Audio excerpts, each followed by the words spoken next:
La tecnología ayuda a mejorar los servicios sociales y de salud.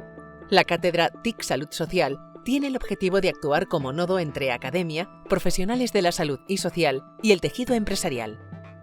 Es el referente en investigación e innovación tecnológica en la Cataluña Central y se proyecta en todo el territorio.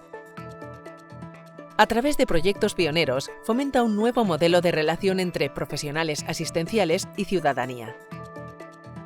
Favorece el uso de nuevas tecnologías y define las competencias profesionales necesarias para integrar la innovación en los entornos social y de salud a través de El Observatorio, instrumento que monitoriza la evolución de la telemedicina para mejorar los servicios de atención no presenciales en salud. Los BICAI Days, un hackathon internacional en la que estudiantes y profesionales desarrollan soluciones innovadoras para necesidades asistenciales. Como parte del grado de Medicina, forma futuros profesionales de la salud, incorporando competencias basadas en la estrategia de salud digital del Sistema de Salud de Cataluña. Dirigidos a profesionales, los seminarios de innovación exponen resultados de proyectos y nuevas formas de trabajar gracias al uso de nuevas herramientas tecnológicas. Las tendencias del sector se presentan en una jornada anual.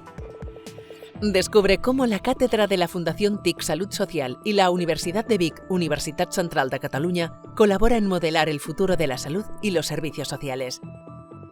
Únete a la transformación digital. Descubre más en www.ticsaludsocial.cat.